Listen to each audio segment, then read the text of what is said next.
कि सुनि शिव बचन परम सुख मानी, चले हर्ष जह रही भवानी। ऋषि ने गौरी देखी तह कैसी, मूर्ति मंद तपस्या जैसी। तुलसीदास जी इस चौपाई में क्या लिखते हैं कि ऋषि ने गौरी देखी तह कैसी। शिव जी के वचन सुन करके वे 7 ऋषि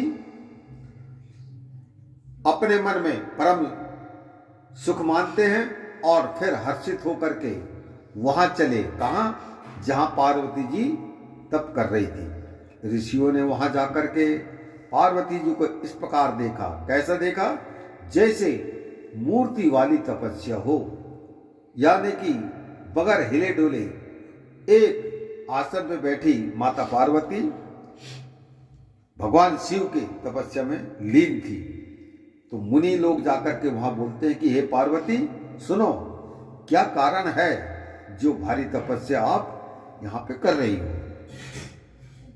कि कही अपराधु का तुम चाहूं, हम सन सत्य मर्म सब कहूं।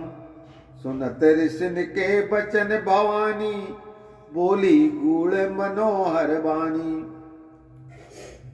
ये सप्त ऋषि माता पार्वती के पास जाकर के क्या बोलते हैं कि किसकी आराधना कर रही हो आप, और आराधना के बाद में, तप करने के बाद में क्या चाहती हो? हमसे यह भेद सत्य कहो। इस प्रकार से ऋषि बोलते कि हमसे किसी प्रकार का मन के अंदर में भेदभाव नहीं रख करके और हमसे सत्य कहिए। यह ऋषियों के वचन सुनते ही भवानी अर्थात पार्वती जी गंभीर और मनोहर वाणी बोलती है। क्या? कि कहते मर्म मन अति सकुचाई, हंसी हूं सुनी हमारी जड़ताई।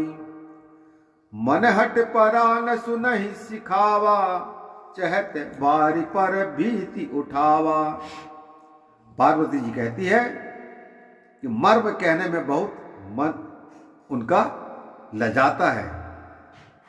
ईश्वर ने स्त्री जाति को ऐसा बनाया है कि वह छोटी मोटी बड़ी बातों में शर्मा जाती है। तो पार्वती जी के साथ में भी वही दशा होती है कि मैं अपना मर्म, किस कारण से मैं तपस्या कर रही हूं, वह बताने में लजाती है।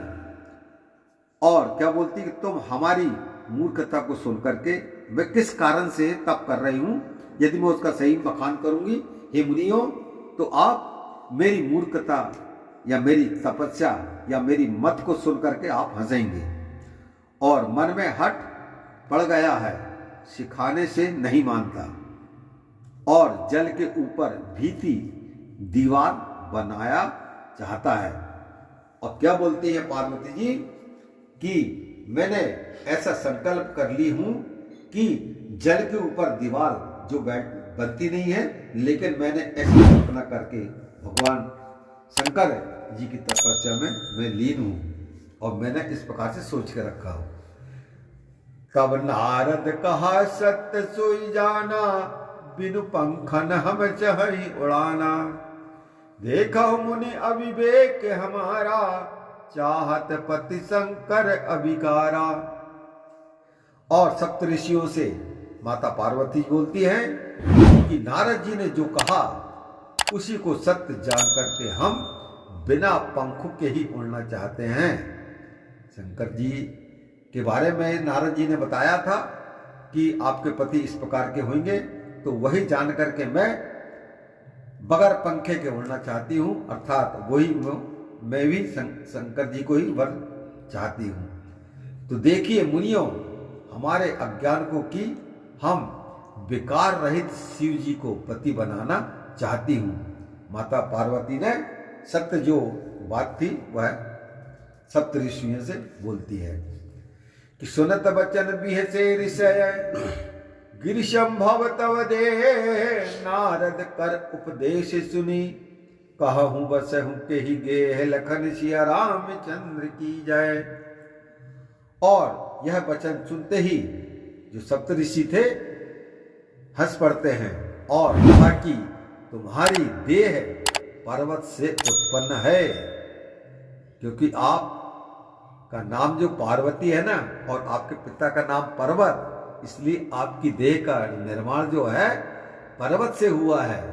नारद जी का उपदेश सुनकर के बताओ तो किसी का घर नारद जी के बोलने से बचा है क्या, अथवा कौन घर नारद जी ने बसाया है। इस प्रकार से सप्तऋषि माता पार्वती जी से बोल रहे हैं।